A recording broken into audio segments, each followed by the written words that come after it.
Hello, beautiful peoples! This is my ordinary life and I'm inviting you to enjoy it with me. So, gagawa tayo ng coffee black with equal sweetener kasi pupuntahan natin si Happy dun mamaya sa may vacant lot. Busy siya with gardening. And of course, yung kape natin ay premium, classic, great taste. So, ito na talaga yung pinalit sa Nescafe. Para only coffee and syempre, taste good pa rin. Mas maganda yung mas maganda yung granules. Kaya lang, dito muna tayo sa mas mura-mura. Kape pa rin naman yan eh. So, ayan. And punta tayo mamaya doon. Sumahan niyo ako. Okay, mag-pause a break. Cut muna natin and continue natin yung video. This is Lance! Alright guys, I'm back! I'm back again! So, busy na yung aking darling kasi yung itinanim kong sitaw ay baka maano na medyo matangkad na. So, nagdala tayong kape. Of course, my signature Lantita mug and ito talaga yung ko. Every time magpa-Plantita Saturday, ito yung get up ko. So, alam na nila yan. Kailangan ganyan. Fisherman's hat. Adventures of Dora. So, alam, tataas na ng mga saluyot. Taas yung saluyot dito eh. Saka na lalagay yung coffee. Yung kape lagay lang natin dito. So, hindi siya nag-water the plants kasi good thing. Umulan. Umulan kanina madaling araw. Oh, thank you, darling. Coffee. Lagyan na muna natin dito sa somewhere here. Yung kape. Hindi naman tayo maarte, no? Tapos, hindi ako nakakuha kahapon ng buti na lang may natira pa sa akin. Buti natin ang ating pangarap. Wow. So, dito pa rin naman tayo sa Mulberry Tree. Sarap talaga pag freshly picked. Nakaano naman ako eh, nakapag hot water naman ako eh. So, pwede na mag-break ng class.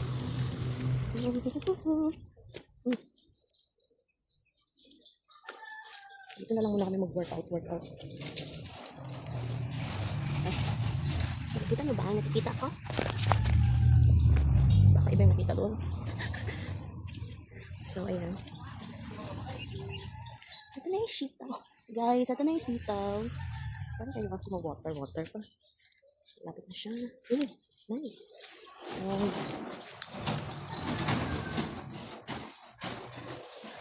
pagkasitaw, ang palaya na lang.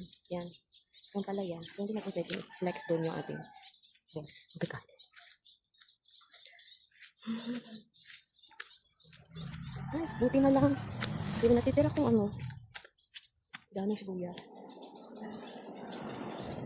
Buti na lang hindi siya nag-gas. So, sana lumago ka para mas marami tayong And ito nga pala yun. So far, so good.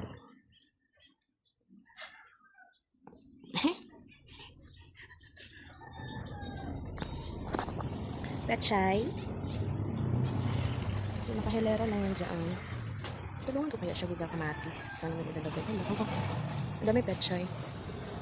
Tsaka dito. Dito sa may cover na ito, may mga pechay din dyan. Pero super dami na ng damo. Naglalaro lang naman kami dito. Hindi naman namin ito talaga sinaseryoso. I'm looking forward sa mga bananas. Kaya makikita ng mushroom dyan. Halatat.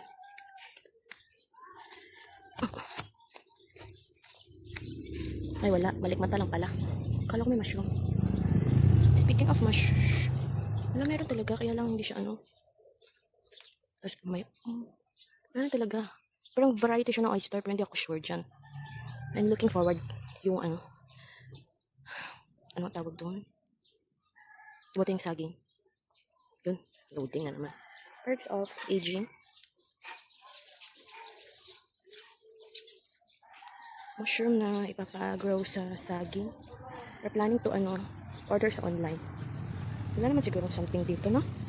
Umulan kasi nung nakaraan. Tapos maraming water dito. Punta tayo doon. Good luck. Oh, nice. So wait lang, may papakita ko sa inyo. Pink pearls. So, since mula, nangitlog na yung golden kuhol. Golden kuhol. Marami. Tama na, wag na muna ako ma-adventure dito. Baka iba yung makikita ko.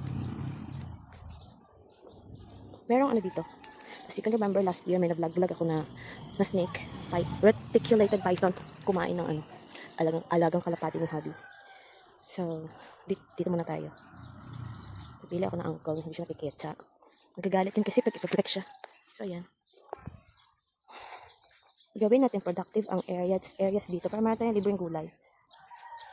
My gosh! Oh my gosh. So, meron ng libreng madaming kamote tops. Madami ding kangkong. Madaming damo. So, hindi na ako mahihirapan mag-alaga ng makahiya. I'm planning to put it in a pot. Tapos, wala lang. Gusto ko lang. So, ayan. Dad, may kape. Ito. So, yan lang muna. Ay, napunta na tayo 7 minutes. So, yun. Meron tayo dito yung okra. Ano nga ba yung kalabasa? Saglit. Yung kalabasa is directly planted. Sitaw. Okra, kalabasa. Ano pa ba? So,